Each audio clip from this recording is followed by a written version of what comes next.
Welcome in, everyone, to another edition of the GSMC College Football Podcast, brought to you by the GSMC Sports Network. We have a great show for you today. I'm your host, as always, Tommy Brzee. It is July 29th, a Monday around here, and we're going to start off talking a little bit about the House settlement. There were some new updates there. We want to get you updated on the roster cap that is going to be put in place. It sounds like it's going to be 105 for the all the college football programs out there. Then we'll get into the new NIL ruling, which is much more important and much more impactful and definitely will cause a little bit more problems. Then we're going to get into the Big Ten prediction segment. We're going to first start, we're going to do this all the way throughout the week. We'll get through every single conference as we go, but we're going to start doing just a segment where I give you quick thoughts on every single team. So we'll go through all 18 teams in the Big Ten, which is just ridiculous amounts of teams, but we'll break down all of those teams very quickly, just get you quick thoughts on all of them. Before we get to all the predictions, we'll get to all of the records I have for every single team in the conference. I'll give you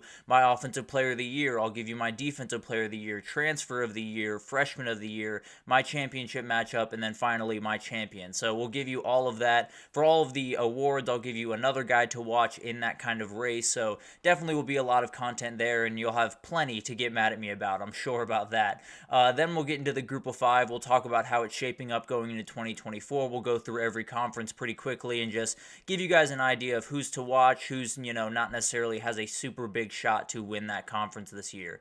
Then we'll finish it off with some Monday questions. Fall camp is starting all around the country, and I want to get off some questions about the different fall camps around the country and the biggest questions I have around some of those out there. But before we jump in, I do want to remind you all we get tons of questions and comments throughout the show, and the best way for you all to get your question on the screen, we can have a fun back and forth here, is to use the tip and donation link at the bottom of the screen, gsmcpodcast.net. It's a huge help not only to us here at the network, but to you all. You get to kind of have a fun, interactive experience here, and that's always good for the both of us. Again, if you want to use that, that is gsmcpodcast.net.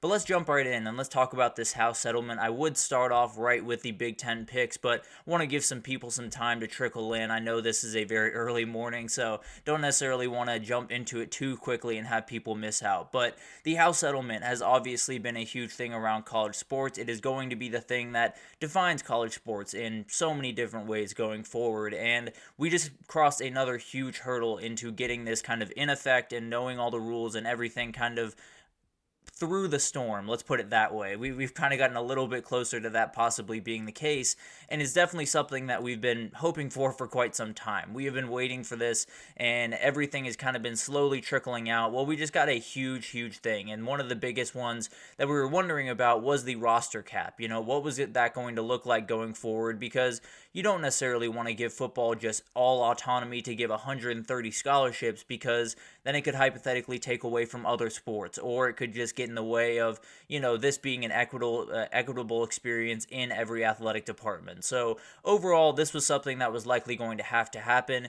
It is going to be 105 players, and there is going to be no scholarships within that, there is going to be no walk-ons within that, so the Baker Mayfields of the world, the Stetson Bennett's of the world, those will become less and less prevalent. Now, I will say about this, Baker Mayfield, Stetson Bennett, obviously a lot of aura was added to them because they were a walk-on, but at the end of the day, there will still be remarkable stories of guys coming up from very low on the depth chart to make a starting role and make some history at their team. So while, they won't have that walk-on moniker right next to them, it's still being a pretty incredible story and still plenty of those to come. But overall, we are losing walk-ons. We are getting a shrunken team when it comes to going from 130 to 105.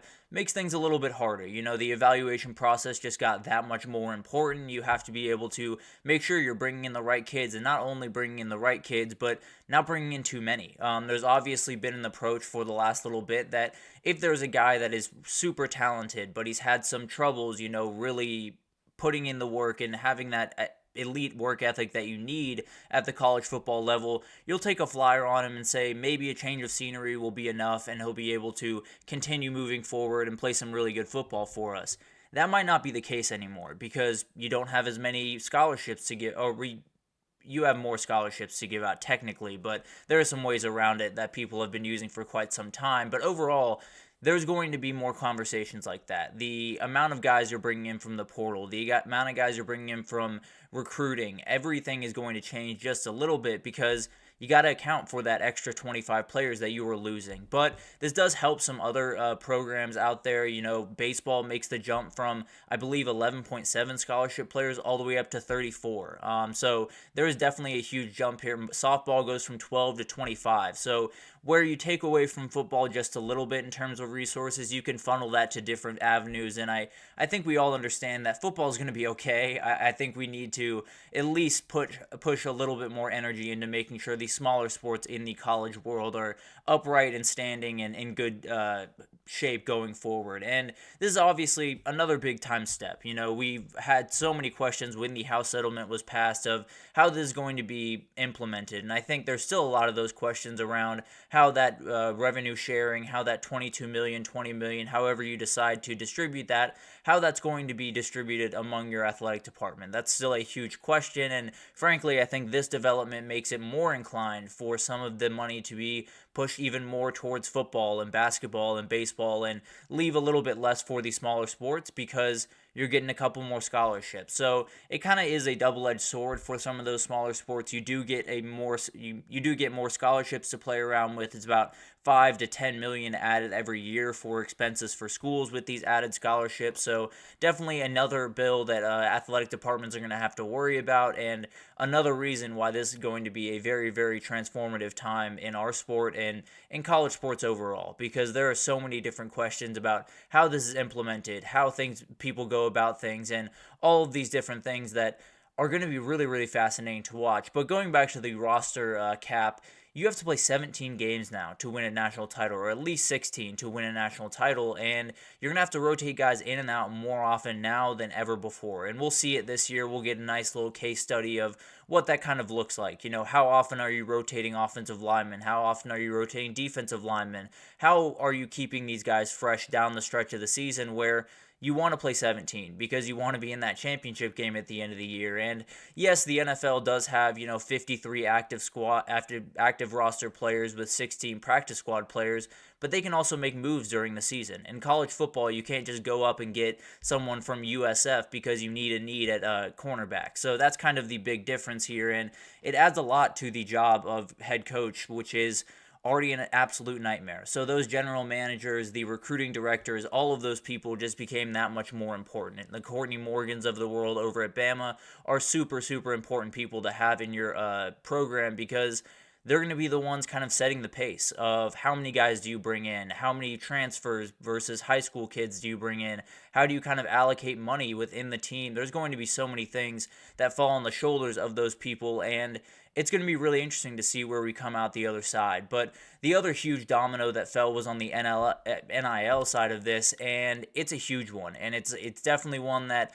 I don't necessarily love quite as much as the roster cap. The roster cap, I think, has plenty of really good consequences that will come of it, with whether it's, the group of five benefiting a little more by getting some of these players that would have gone to the big schools for the walk-on opportunities, whether it's, allocating a little bit more money to the smaller sports, whatever that looks like. There are definitely enough pros there for me to say, okay, roster cap, more than fine.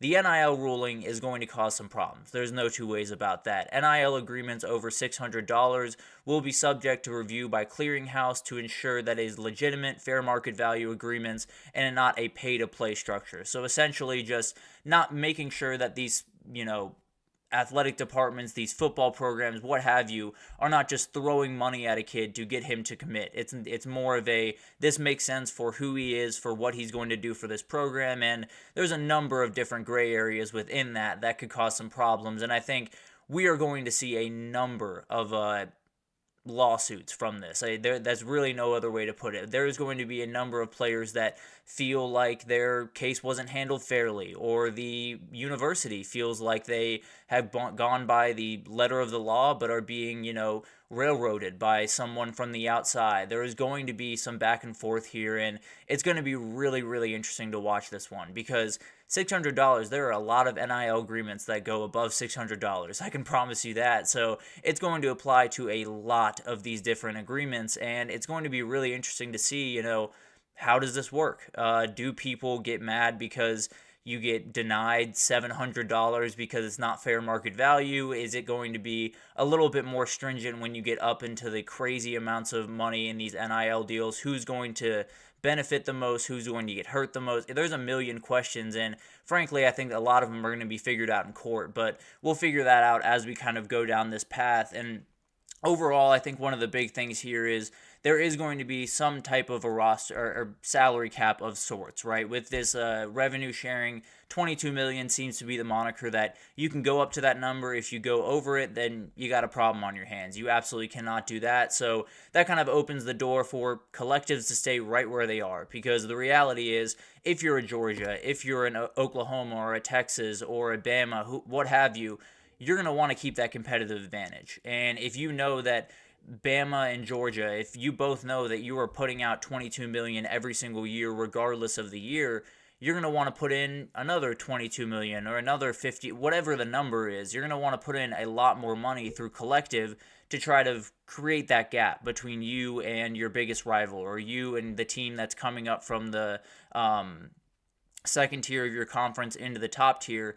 That's the way you're able to kind of keep that gap between you and everyone else. So collectives aren't going anywhere, and that adds another whole weird layer to this that is going to add to all of the craziness around this. But overall, we did just take a huge step in figuring out what the future of the sport is going to be. You know, we learned what the roster cap is going to be. 105 players seems relatively fair to me. I know coaches are not too happy about that because it does make their job a little bit harder, but the reality is, I think for the health of college sports overall, and really college football and the lower levels of college football, I tend to think it's a good thing. The NIL one it's going to be a lot of work. It's going to be really, really interesting to watch that unfold over the next couple of years. And frankly, I'd be surprised if we didn't run into some issues. That's just all. That's what I'll leave it at right there. But let's take our first break here, and when we come back, it is time to start some of the predictions. We're going to first break down all of the teams in the Big Ten, just give you some quick hitters on all of the teams that you need to know about. And then in the third segment, we will get into all the predictions. But let's take our break, and we'll be right back with the Big Ten breakdown right after this. I feel like I'm losing my mind. Is everybody in the world blind? Please, Lord, give me a sign, a sign.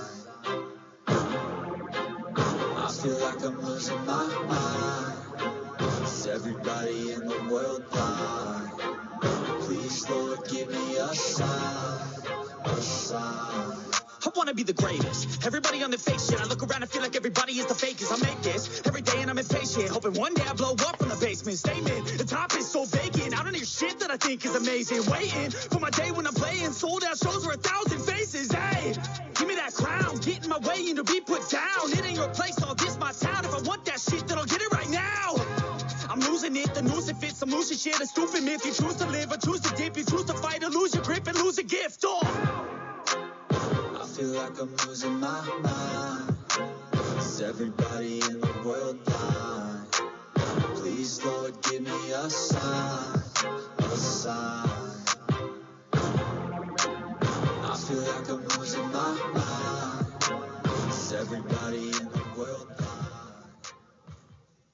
Alrighty, welcome back everyone. We just talked about the House settlement case, just got some new news around that, and definitely some stuff that will be very impactful going forward over the next couple of years, but now it's time to talk about 2024. We have spent so much of the offseason caught up in court cases and realignment and everything in between. It's now time to talk about what's going to happen on the football field, and we're going to start with the Big Ten today, and we'll jump through all of the conferences. We have the SEC on deck tomorrow, then we'll get to the ACC, and then we'll get to the conference that I just cannot get a beat on, the Big 12, and we'll break that one down on Thursday before we get to the playoff and everything on Friday. But let's jump into this, and let's break down all of these teams just a little bit, give you quick thoughts on all of these teams before we give you predictions, and it's going to be a really fun year in this conference. There's a couple of teams that, frankly, I think are the only teams that can win it, quote unquote, but there are plenty that can throw a wrench into the works of the ones up top. So let's start with UCLA. Deshaun Foster makes his debut as the Bruins head coach. He's one of the bigger rebuilds in the country. There is a lot going wrong at UCLA right now that needs to be fixed, particularly in the NIL realm. So it's going to take some time for him. There's no two ways about that. I know the awkward speech at Big Ten Media Days did not necessarily inspire confidence, but the guy can coach football. There's no two ways about that. Ethan Garbers is back for his second season as the starter. DJ Harden is a very good running back they have. J. Michael Sturdivant is a really solid wide receiver, so they have a solid base. Brought in Rico Flowers Jr. from USC, so a lot of talent out there. There's no two ways about that, but I think the physicality is really where they're going to struggle this season. So this is a team that is capable of having some really awesome flashes and building into a really good Big Ten program, but 2024 might not be the year for them. Minnesota is another team that's really interesting because the PJ Fleck era has been just incredible. They really started off really strong, had 4 years, or after 4 years with one 11-win seasons, two 9-win seasons. They dropped to 6-7 last year without Tanner Morgan at the helm, and that's the big thing for me. This quarterback that they brought in, Mac Brosmer from New Hampshire, I think is going to be a solid player, but he's making a big-time leap. This is going to be very, very tough for him to get used to, and they're losing some guys on the offensive line that are not going to help that by any means. So I don't know if this is going to be all that great of a team. I think PJ Fleck always has some magic up his sleeve, but overall, this is going to be a tough season for the Golden Gophers if you were to ask me. Purdue had the only quarterback at Media Days that had played any Big Ten football in Hudson Card. He is someone that transferred over from Texas last year to join Ryan Walters in his first year in. They went 4-8. It was not a pretty year, and it definitely was one of those that they wanted more from. They lost guys like Deion Burks and Nick Scourton in the portal, but were able to replace them with some really talented guys. Nylon Morissette, really, really talented guys. Chris Smith coming over from UGA. They did a really good job in the portal, kind of at least subsiding some of that. I think it's going to be a slow burn for Ryan Walters. He's a very talented guy, someone that can absolutely build this program into something, but as of right now, the recruiting is really tough, and just there's so much stuff going on around them that it's going to be tough for them to not get buried by this expansion this year. Northwestern is a really fun team because David Braun took over in some really bad circumstances a year ago, but did an incredible job. They went 8-5 a year ago and winning the final 4 games of the season. So the issue really lies at quarterback for this team. They brought in Mike Wright kind of late on in the process from Vanderbilt, or from Mississippi State. He's bounced around quite a bit, but a very talented guy, but someone that is still learning the offense, I'm sure, and definitely not necessarily the greatest thing when you're walking into this conference. So I'm picturing a little bit of a step back in this year too. There's tons of talent walking out the door, a really tough schedule, and overall, I think when you have an 8-5 year with Northwestern and you bring in some really talented teams ahead of them, it's only right that they take a little bit of a step backwards. Illinois is another team I'm watching really closely. Burt Bielema and co have done a really, really good job kind of building that foundation and kind of starting a program that they might be a little bit ways away from really making noise, but they absolutely are heading in the right direction. Luke Altmaier going into his second year as the starting quarterback. They brought in Zachary Franklin on offense, a very talented wide receiver. Terrence Brooks on the back end of that defense is going to be absolutely huge and totally ups their talent level a ton. I think this is another team that's going to get hit by that realignment bug. It's going to be Oregon, Washington, USC all coming in ahead of them, and that doesn't necessarily bode too well for this team. So while I like Burt Bielema and I think he's done a really good job building a foundation over there, it's going to take some time for that thing to really get going. Maryland is a really, really fun team because the guy calling plays is one of the best in the business. Mike Loxley can absolutely open it up against really any defense in the entire country. There is going to be a little bit of a battle at quarterback. Billy Edwards Jr. was the guy that has been there for quite some time, but MJ Morris came on over from North Carolina State and is a very, very talented dude. I lean MJ Morris just because of the talent level and because, frankly, I think this offense is going to be a little bit hit or miss at times, and you're going to need a guy that can really extend plays and make some plays with his legs, and MJ Morris is an elite athlete, so definitely expect him to be the starter, and I think this is kind of a boom or bust team. They absolutely have the ability and have some of the talent level to make some noise against one of those bigger teams, but there are going to be weeks where it just looks ugly from start to finish, and they're just kind of fighting for any points that they can get. So it's going to be an interesting team, but don't necessarily love the Terrapins heading into this year. Indiana is a really fun team. Kurt Cignetti coming in. I think he is one of the best coaches in the Big Ten. I understand he's only coming over from JMU in his first year, but when you see a good football coach, you see a good football coach. It was the same thing that happened with Kalen DeBoer at Fresno State, everyone knew that was a special guy, and see where he is now. Curtis Rourke coming in from Ohio is a huge pickup, a very talented guy that just plays really consistent football. Elijah Surratt coming in from Wake Forest is another really talented wide receiver to kind of bounce him off. I think this is a team that maybe it's not this year because of all the turnover and all of the changes, but they're building into something. And I can't promise that they're going to win Big Ten championships in the future, but I can promise they're going to play some really good football in Bloomington and cause some issues for the big guys, that's for sure.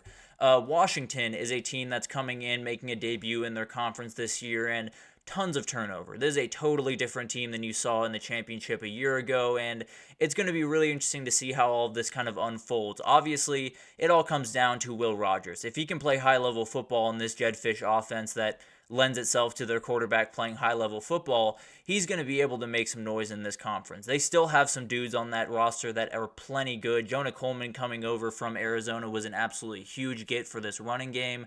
I think it's one of those teams that has the ability to make some noise. I've talked about this a little. I tend to believe that it's not going to work too well with Will Rogers, and they're going to have to move on to Damon Williams, but that's something that we'll kind of unpack throughout the season. But if Will Rogers can hit all the right notes, then this is a for real team. There's no two ways about that. Michigan State is a really fun team. Jonathan Smith coming over to be their head coach from Oregon State. Aiden Childs doing the exact same to be their starting quarterback from Oregon State. And they brought in some other guys as well, including Jack Velling, a very talented tight end. But this is a team that can absolutely surprise anyone on any given day, and it's because of who's under center. Aiden Childs is one of those guys that can open up an entire defense just on one run. He is a total difference maker and someone that makes an entire offense just scarier to deal with, or entire offense just scarier to deal with. I think this is a very special player, and maybe it's not 2024 where he lights the world on fire, but he'll make some plays that'll make your jaw drop. I can promise you that. Rutgers is a really, really good program at this point, and I know that sounds a little bit crazy to some people, but Greg Schiano has the boys rolling in Piscataway. They're doing some really good recruiting out there, and they have a number of guys going into this year that they feel really good about, including Kyle Monningai,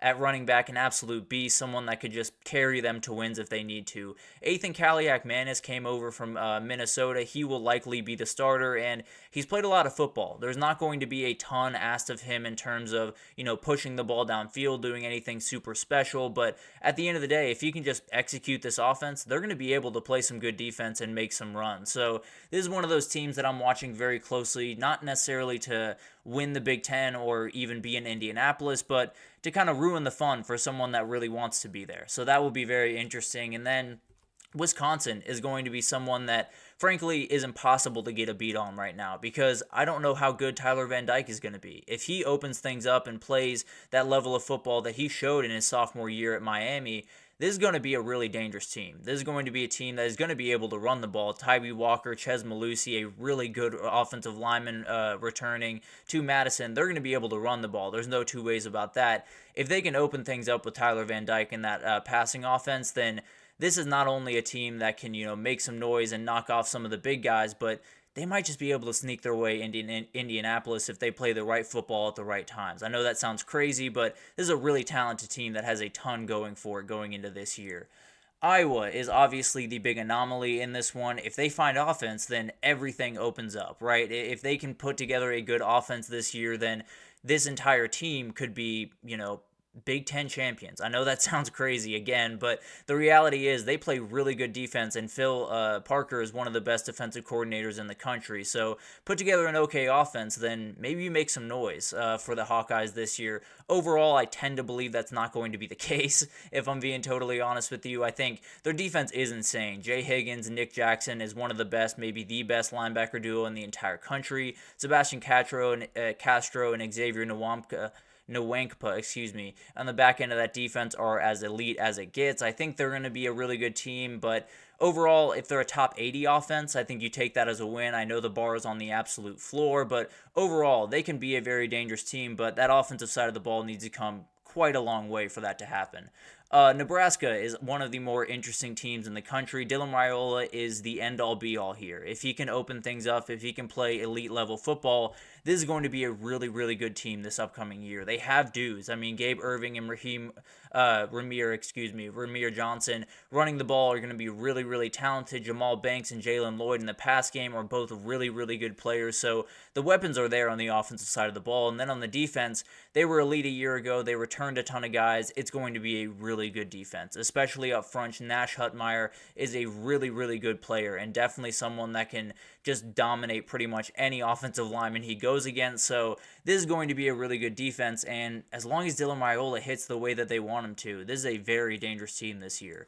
USC is one of the bigger anomalies in this conference because I feel good about Miller Moss. There's no two ways about that. They feel really good about him. You do have Zachariah Branch, Jacoby Lane, and more in that really potent offense that Lincoln Riley just has every single year at this point. The defense is a huge if, and everyone knows that. They've known that for the past 8 years of Lincoln Riley being a head coach. It's always been a big if. But overall, if you can get really good work from guys like Bear Alexander, Anthony Lucas, some of the guys on the back end, Akili Arnold, if you can get some disruptiveness from those guys and just play opportunistic defense, it doesn't need to be pretty by any means, but as long as you can get that pick when you need it to or play good third down defense, whatever that looks like, they can make some noise in this conference because the offense is going to score points. That will never be a problem for Lincoln Riley. I can promise you that.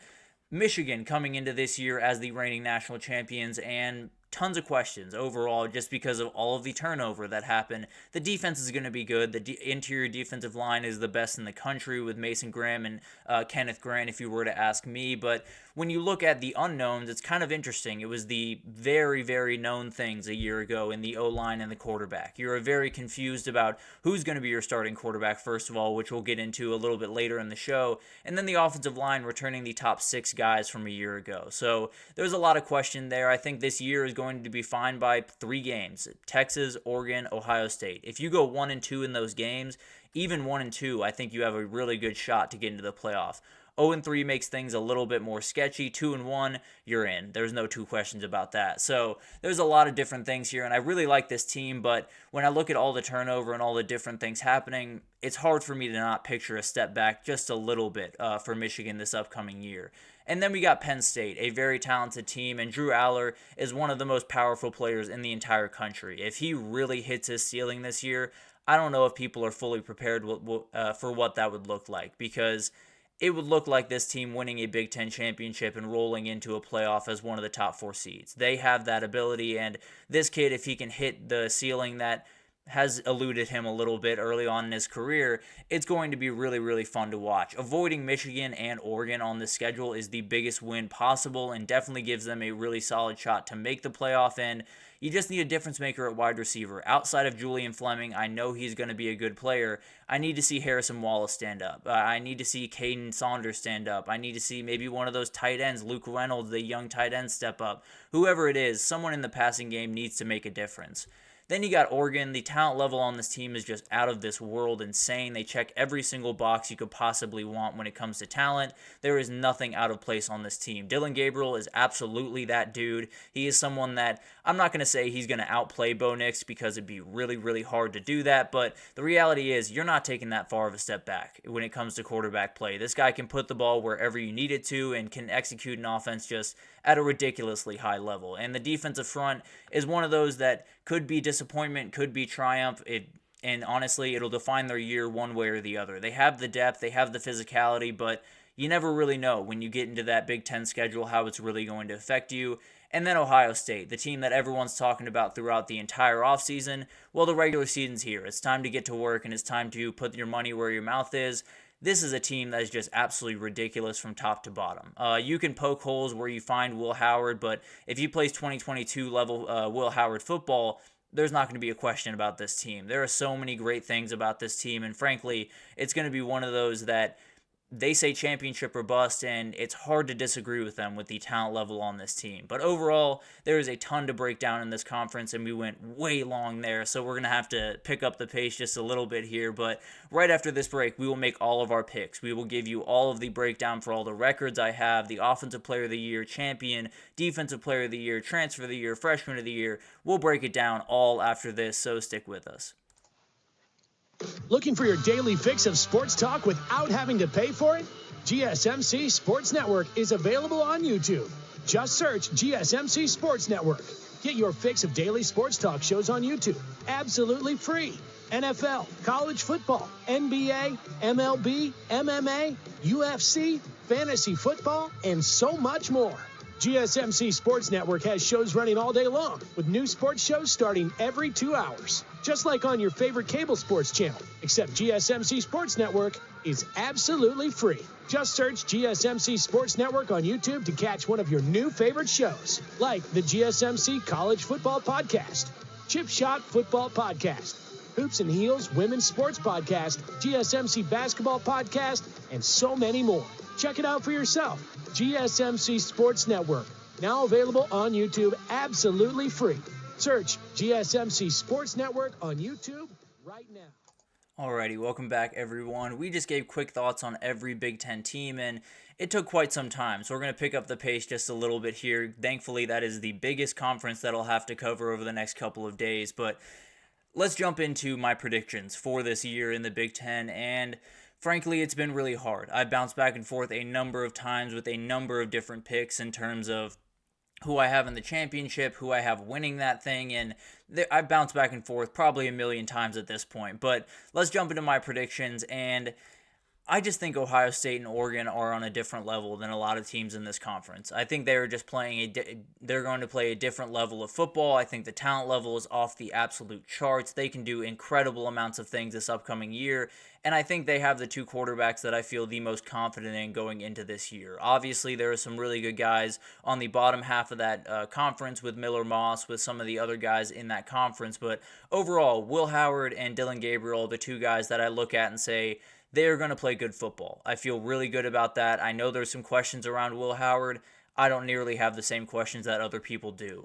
Penn State is a team that I think is going to make some noise, just miss out because of tiebreakers and things of that nature. Avoiding Oregon and Michigan is an absolute huge win for this team, and definitely something that they're going to be really happy about because it likely gets them into the playoff. Michigan is going to lose 3 games that they likely should lose, frankly. I don't think there's much argument that when you look at Texas, Oregon, and Ohio State, those are 3 teams that you feel like are better than Michigan, and losing those games isn't the craziest thing in the world. I think USC is going to put together a really nice year, honestly. I think that defense is going to take a little bit more of a step forward than some people expect. Nebraska is one of those teams that I really, really like going into this year, and I think it really just comes down, can Dylan Raiola execute? If he can execute at the level that I expect him to, then they're going to be more than fine. Iowa is a team that I just can't buy into this offense yet, and they're playing a tougher schedule than they usually play, obviously, with the divisions going away, so I just don't feel all that great about it.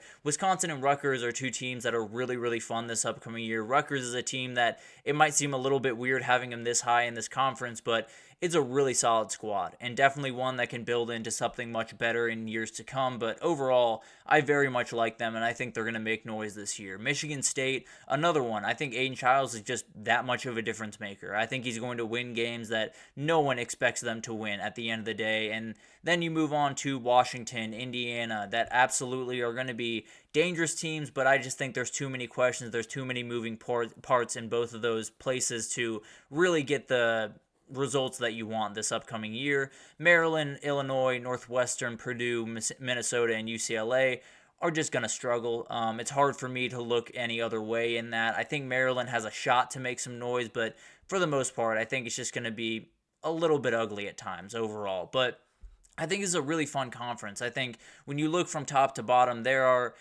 it's a little bit more segmented than other conferences will be. There's no two ways about that. But overall, I think it's one of those that adds a lot of intrigue. When you look at a Nebraska team, or you look at a USC team, or even an Iowa team, all of those just need a couple of little things to go right for them where anything can open up. If USC plays top 60, top 70 defense, they could shoot above Penn State. If Iowa plays top 80, top 70 offense, they can shoot above Michigan and definitely make some noise in this conference. So I think there's a ton of different teams that maybe they won't necessarily win this conference. Maybe they won't necessarily, jump up into Indianapolis and make some crazy noise this year, but they're going to have plenty to say, and they're going to absolutely win one of those games that could throw a wrench into the works for Ohio State or for Oregon or for Penn State or for Michigan, and it would cause definitely a lot of turmoil in this conference. So I think overall, when I look at this conference, I've been trying every which way to be a little bit different, to try to pick some different teams in that championship game, but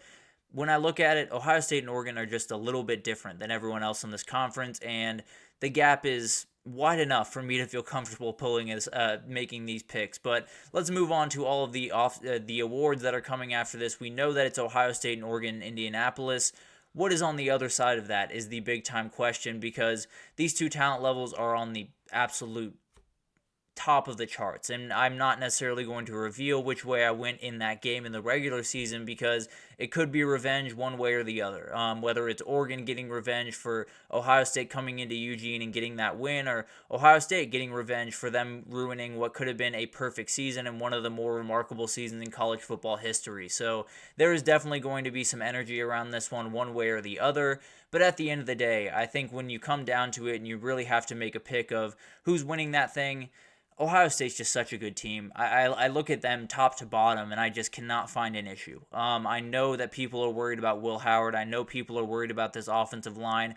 Both of those things got better from a year ago, and that was an 11-1 team a year ago that was not too far off from winning that Michigan game. I understand that Michigan controlled the pace for a lot of that game, but one or two plays there from the quarterback position for Ohio State would have totally changed that game early on, and who knows the way we're talking right now. But overall, this is a team that just has everything in place. This is the reason that all of these guys came back. There was not a hesitation in their voice when they said they came back for a national title and nothing less. They meant that. And Denzel Burke and all of the guys, JT Tuiomalau, Jack Sawyer, you had a ton of guys that decided NFL can wait. We're going to win a title. We're going to bring one back to Columbus, and it would be a special thing to happen. But as of right now, I do have them winning the Big Ten. I do have them getting over that first hurdle in what is a ton of hurdles this upcoming year for Ohio State. The Offensive Player of the Year, I think, is Dillon Gabriel. I think he's going to put up just ridiculous numbers in this Will Stein offense, if I'm being totally honest. I think they're a team that,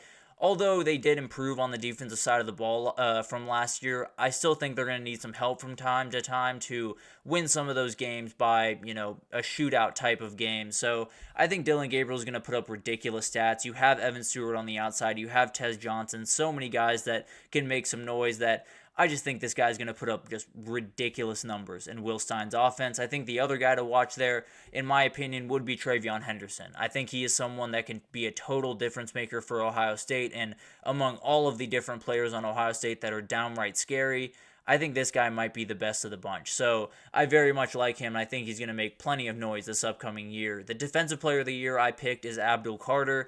I think he's a total difference maker. He's been a little bit overshadowed heading into the season with all of the different things happening among the top two in this conference, Oregon and Ohio State, but I look at this kid as a total game wrecker. He is someone that is stepping into kind of that Chop Robinson area where at edge rushing, but can drop back into coverage whenever you need him to. And I think that's what really makes him dangerous, because he's going to get to the quarterback. That has never been an issue for him in his past, and it will not be an issue going forward. I can almost promise you that. But I think overall, he's going to be able to drop into coverage, play some of the running backs in coverage, do some of the things that he did in the past, and he's going to be successful doing it. So I think he's one of those players that not only is going to be an absolute game wrecker in the backfield, but will make plenty of plays in coverage and definitely will open up some things for this team.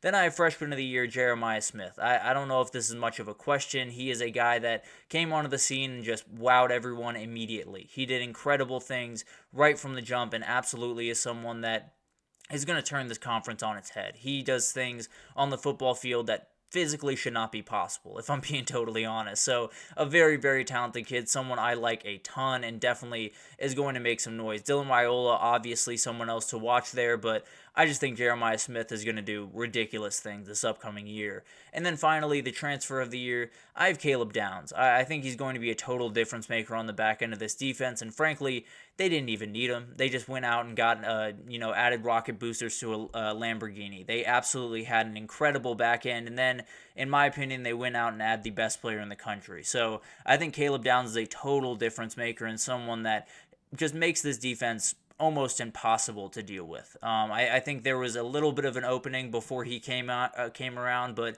now that you have that security blanket on the back of the defense and a guy that can play the pass, he can play the run, he can do everything you want him to do, he's terrifying, and this defense is ultra terrifying. And the other guy to watch there is Evan Stewart, the wide receiver from Oregon. I think both of those guys are going to make plenty of noise in this conference. But overall, it's a crazy conference. There's no two ways about that. This is going to be one of those that we're going to have to continuously update and continuously break down because there are so many variables here. Not necessarily in the top two. I think they're pretty much set in stone in terms of they're going to be really good football teams. They might not necessarily reach the goals that they want to this year, but Oregon and Ohio State are going to play really good football.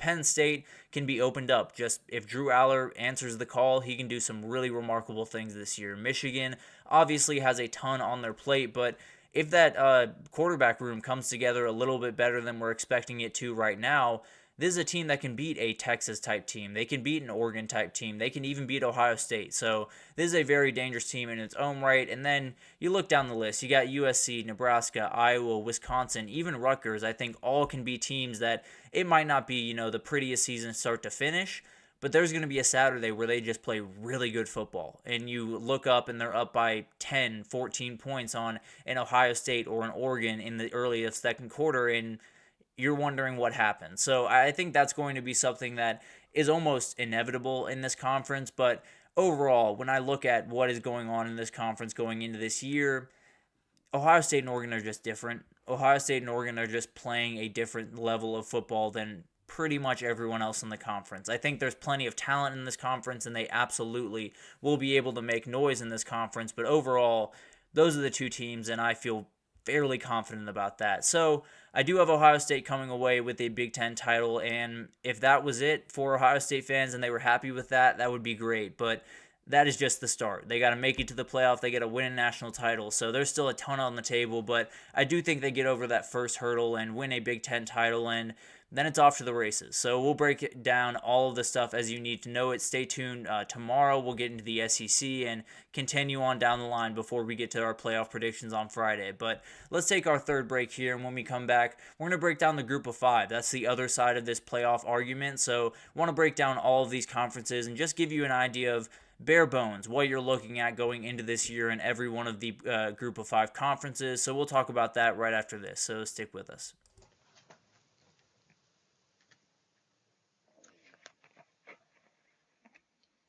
For the best and latest podcasts available anywhere, go to the podcast app on your cell phone and type in GSMC to access free content-rich podcasts on health and wellness, book reviews, sports, entertainment, relationships, social media, movies, technology, finance, and even weird news. Subscribe and download the GSMC Podcast Network's family of shows, available everywhere podcasts are found. Alrighty, welcome back everyone. We just did all of our picks for the Big Ten. Hopefully they are not too contentious for some people in the comments, but I'm sure I'll get something or other that will make some fan bases mad. But overall, let's get into the segment 4 here, and let's break down the group of five. That is the other part of this equation. When you get into the playoff, you got to have one of these teams, and frankly, I think it's going to be really hard to get more than one of these teams in there. So it's going to be one, and they got to come from a ton of different teams in the group of five. So let's break down all of these conferences and give you guys an idea of just where everything sits. Who is the favorite? Who are the teams that are challenging? Who are the teams that are not really in the picture for that one? So let's start off here with the American, the conference that everyone seems to think is going to be the one that represents the group of five in the playoff. A ton of really good teams in this conference, and definitely someone that can make some noise. So I think there's definitely a ton to track here, but Memphis is the team that everyone's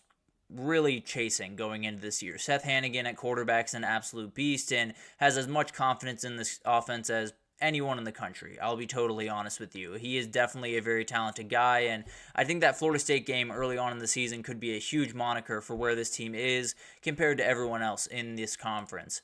But then you have teams like Tulane that absolutely can make some noise. A really, really good team. They're one of those teams kind of like Kentucky and Syracuse that I just have a really, really soft spot for. I think Ty Thompson throwing to guys like Shaz Preston, Mario Williams, Keith Brown is just going to be so much fun to watch. So absolutely love that Tulane team.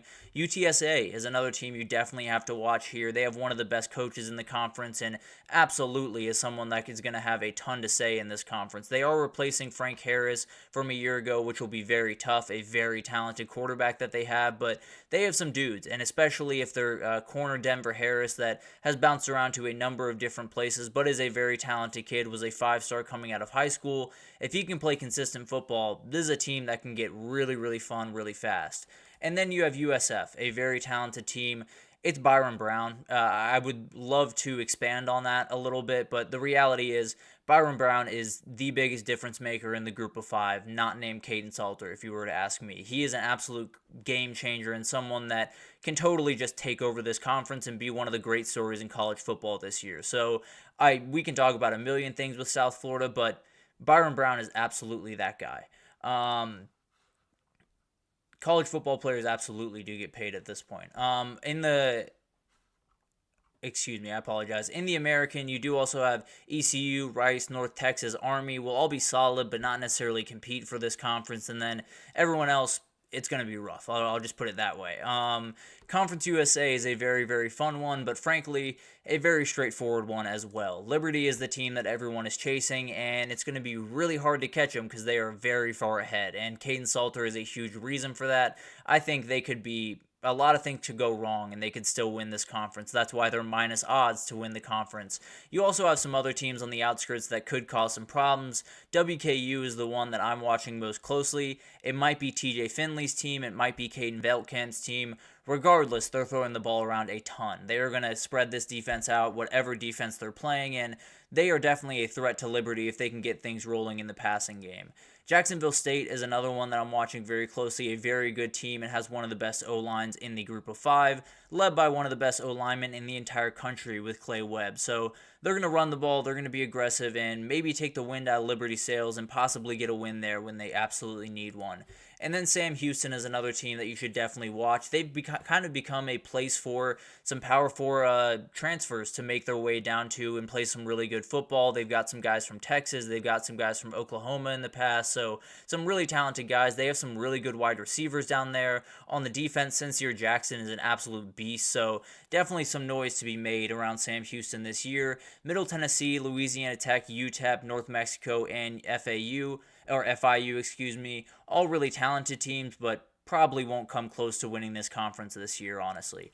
The MAC is obviously a fan favorite among the bunch. Obviously, getting those Tuesday and Wednesday games late in the season is a lot of fun, and you'll likely find that Miami of Ohio is the team that you're wanting to watch the most. Brett Gabbert and company are really, really solid, and they can make a college football playoff run. There's no two ways about that. There's a very talented team, but they got a ton of people to go through to get there. And the biggest one is Toledo, a very talented team that is replacing Daquan Finn this year with Tucker Gleason, a former Georgia Tech transfer, but a very talented guy that can throw the ball around quite a bit. Jarquez Stewart is a absolute beast at the running back position.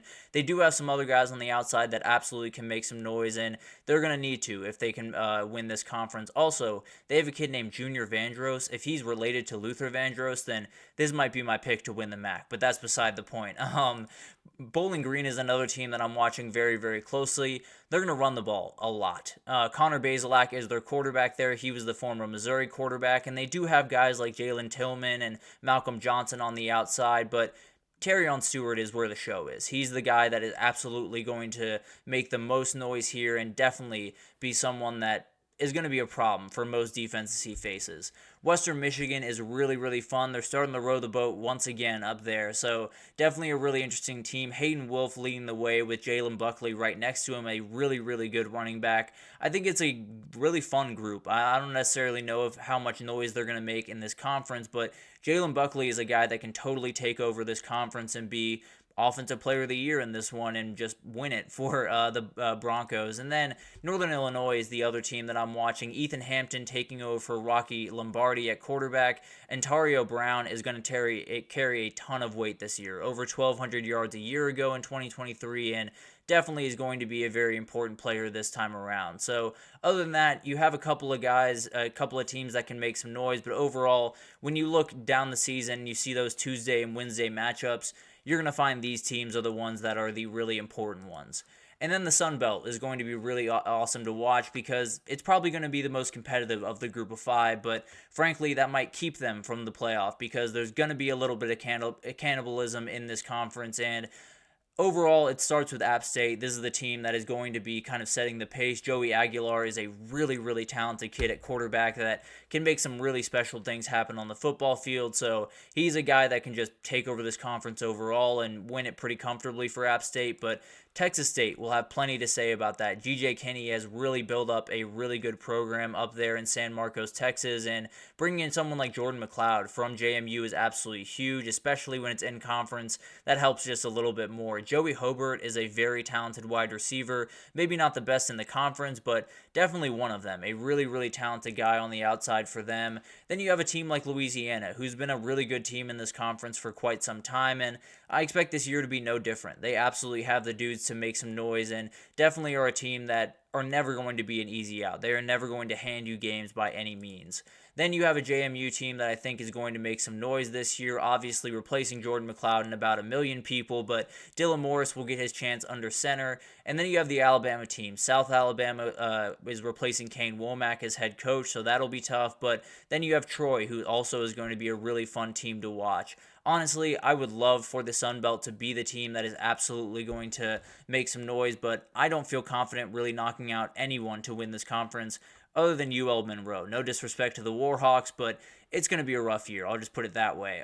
This is one of those conferences that I think is going to be the most fun, but most fun doesn't necessarily lend itself to getting into the playoff. And then you have the Mountain West. It's definitely a very, very fun conference this year, but Boise State is the team that everyone's chasing, and it makes sense. Bringing in someone like Malachi Nelson from from USC was absolutely huge. Ashton Jeanty is bigger. He is one of the best, if not the best, running back in the country, maybe the best player in the group of 5, fighting Caden Salter for that right. But overall, a ton of really talented kids in this conference, and Ashton Jeanty might be the number 1 guy among the bunch. But then you have Fresno State, a really, really fun team that absolutely has some dudes. Corey Foreman came over from there from USC, a former number 1 overall recruit. So the dude can be an absolute beast and just totally wreck this conference every single week.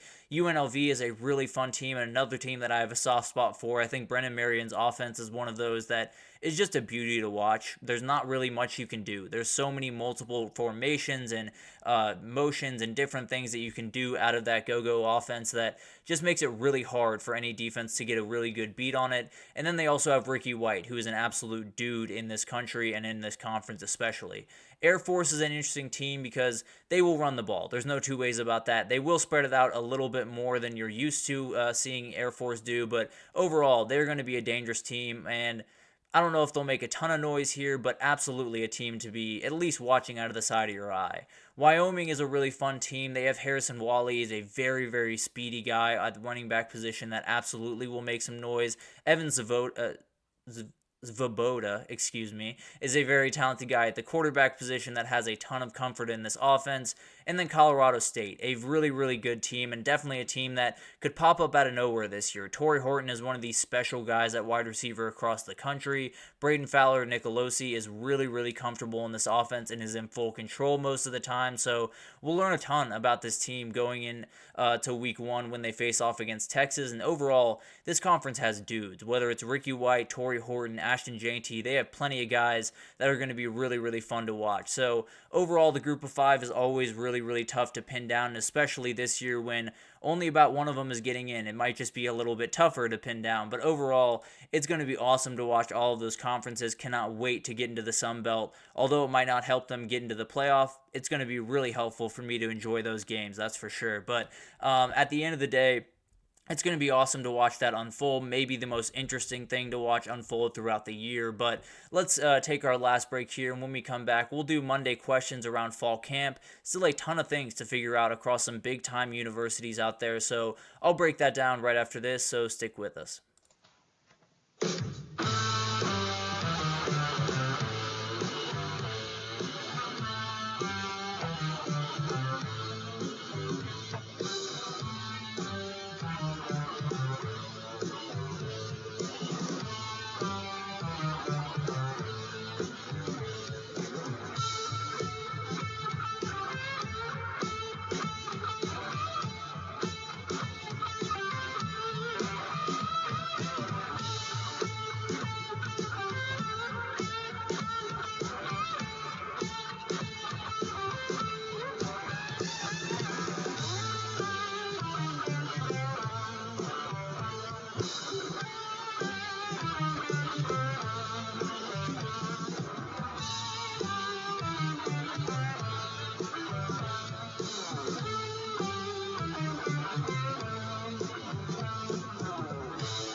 Alrighty, welcome back everyone. We just went through the group of 5, broke down some of the different craziness that could happen in the group of 5 as my hair is as crazy as can be.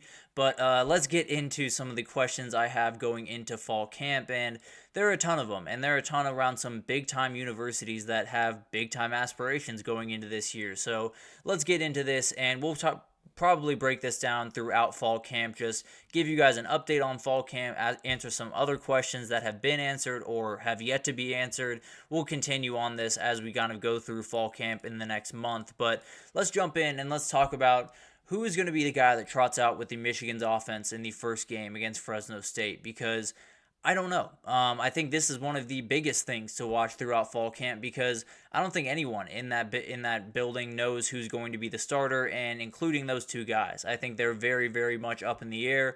Jack Tuttle and Alex Orji are the guys that you're going to have to watch here.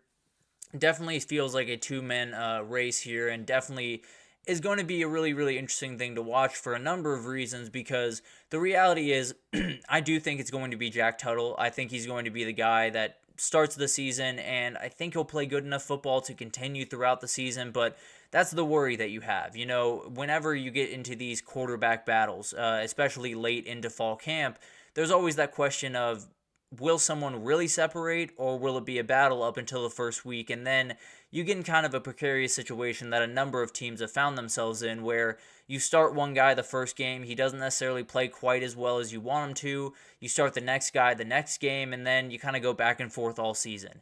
Michigan just has to avoid that. They have to make sure that whoever they're trotting out there in week 1, they feel incredibly confident in. If it's Jack Tuttle, we will still see Alex Orji in different packages like we did a year ago, maybe even more often this upcoming year than we did a year ago. But if you're looking for a guy that is a J.J. McCarthy prototype, not necessarily nearly the athletic ability or just overall the ability of J.J. McCarthy, but Jack Tuttle just fits that a little bit better. He's not necessarily the athletic beast that Alex Orji is, and that's another reason Alex Orji just has to be on the field one way or the other. But I think when you're asking a guy to make all the throws, you're asking a guy to go through the progressions and just keep moving the ball down the field, especially in the pass game, I'd lean more towards Jack Tuttle. So I think it's going to be Jack Tuttle trotting out there in the first week, but overall, this is going to be a question that is going to leak into the season, and if they continue to go back and forth between these two guys, it's going to be a problem for Michigan. There's really no two ways about that. So whoever trots out for week 1, Michigan fans better hope that's the guy that trots out in week 10, because if it's not, then you might just have an issue on your hands. But overall, it's going to be awesome to watch that unfold, and while I think it's going to be Jack Tuttle, a lot can change in the next month. Excuse me, I forgot I had one more. Florida State, the offense is the big question here. Is it where it needs to be to start the season? Because they start with 2 games in Georgia Tech and Boston College that necessarily shouldn't be too big of a problem, but if you don't see at least flashes from this offense in those games, you're going to have an issue on your hands. I'll just be totally honest with you. And the early returns from fall camp have been absolutely glowing. Everyone's saying this offense is running really efficiently, DJ hitting the spots that he needs to hit. And frankly, if that's the case, then these are your AC champions. It's going to be really, really hard to beat this team if this guy is executing at the level that he is definitely capable of. So I think you have other guys as well that have to show up really early on. Roydell Williams being probably the main among them at running back. Malik Benson absolutely is going to be huge. And then you have kind of a rebuilt offensive line in some ways. You brought in two guys from Richie Leonard from Florida. You brought in TJ Ferguson from Bama. Two very talented guys. There's no two ways about that. But definitely will be really interesting because they haven't necessarily played too much football, at least at a really high level. So it'll be really awesome to kind of watch this develop. And Mike Norvell and Alex Atkins, I think, are just going to have to be more dynamic this year. They're going to have to be a little bit more variable this year because I don't see a Keon Coleman or a Jordan Travis on this roster. I see a ton of really, really talented players, but ones that are going to need a little bit better of guardrails to make everything work, where Jordan Travis could have everything go wrong and still make a 20-yard gain. So I think that's the biggest difference between this team, and if they get rolling from the get-go, this is going to be a really, really tough team to stop, and DJ really does have a really high ceiling. So it can happen. I'm a little bit worried about it, but overall, it's going to be really, really interesting to watch just how everything's coming along in fall camp for that offense. And then we'll get around Texas. We'll talk about how Texas is gearing up for this upcoming season and how are the transfer wide receivers working out. It's been really, really good returns overall early on, but we're about to get into the real part of this season. We're about to get into the part where, you really separate guys. And frankly, I'm not too worried about the transfer wide receivers. I think Isaiah Bond is someone that probably needs to be a hit, but if you saw him at Bama a year ago, I'm not too worried about him being that. I think early returns on Silas Bolden have just been remarkably glowing, a really good route runner, someone they're definitely going to get plenty out of this year. Matthew Goling is someone that is going to have an impact on this team one way or the other. I think he fits kind of a role that they don't have a lot of people for. There's a lot of speedster on those teams that you need a big guy. And that's definitely one of those guys that'll do it. Ryan Wingo, another one. But I think he's going to improve this team, whether it's through the passing game or in the return game. They'll be more than fine. There's no two ways about that with those three guys. I feel pretty confident in that. And then outside of that, you have Jonte Cook, DeAndre Moore, Ryan Wingo, and more guys that are ready to make plays for this offense. So Texas has about 7 or 8 wide receivers that they could trot out there, and the rotation is going to be just fascinating to watch early on in the season. But then you have the back end, which is another big question to me. How are they going to be lining up? I think they have plenty of dudes to make pretty much any lineup work. But at the end of the day, I think their best lineup has Jahdae Barron playing that star role. And so there's a reality where he moves over to boundary corner and he plays a little bit more of a corner type role. And that would be an interesting development. It would not necessarily inspire a ton of confidence in the depth at that role with Gavin Holmes and with Javion Cole coming over from San Jose State. But overall, I think that's going to be one of the interesting things. Just how do they line up? Who is in which position, and who's starting at the end of the day, because there's going to be enough rotation on that back end that you're going to see a number of different ones, but however they come out to start will definitely be really interesting. And then you have the young quarterbacks. Who is ready to make that next step? Obviously, we won't really know this until the season gets underway, but we'll definitely hear some murmurs that'll make you feel really confident in some guys. And Nico Iamaleava is the guy that everyone's watching the most. I feel pretty confident about that. The spring was absolutely incredible. The talk about this kid is just through the absolute roof, and I think he's going to be really, really talented. We'll see how he responds to all of this stuff, but the reality is things just got really real for him. He just became the outright leader of this team, and you're rolling into a season where they want to do everything. They don't just want to take a little bite out of the pie. They want to get to the playoff and just take over this conference. So a lot on that kid's shoulders. There's no two ways about that. Then you have a kid like Jackson Arnold that I think is really, really talented, someone that could totally open things up for Oklahoma. Obviously, we've talked about this. It falls a little bit more on the offensive line than it does on him in my eyes, because this kid is really talented. He is ready to go. He can play the football that you need him to play. If the offensive line isn't great, he's not going to have an option. So I think he's one of those guys that absolutely can make some noise and just absolutely take over a conference, really, if I'm being totally honest with you. Maybe not 2024, but 2025, he's going to be someone you're just going to have to worry about every single week. But Connor Wegman is the other guy I'm watching, a little bit different just because he's already had playing time and everyone knew who he was going into this offseason. But overall, it's going to be really interesting to see how this guy kind of takes the bull by the horns, if you will. It'll be interesting to see kind of how he develops, and is he that outright leader of this team, or is he someone that is still kind of working his way into that role with the limited time he's had? And then you have guys like Dylan Raiola that absolutely can make some noise, has a ton on his shoulders that is going to be really, really tough to deal with, and it started before he was born, but at the end of the day, this is a very talented guy, and if he can hit the high hopes that they have for him, it's going to be really, really fun in Lincoln this year. And then you have guys like Brock Vandegrift, you have Drew Aller, who's a different situation, but still is a very, very interesting one out there that they need to have a strong camp. They need to go into this year with a lot of confidence, not only in them, but their teammates having confidence in them. So it'll be really, really interesting to watch all of this unfold. Overall, I think a lot of those guys are ready for that next moment. I think Nico Iamaleava is someone that we're going to be watching really closely, and I think he's ready. I think he's ready to take over this program and do some really special things. Now, could 2024 be a little bit disappointing? Sure, but at the end of the day, as long as you leave 2024 thinking 2025 is going to be even better because this kid is special, I think you feel more than fine as a Tennessee fan. So really, really like this group, and I think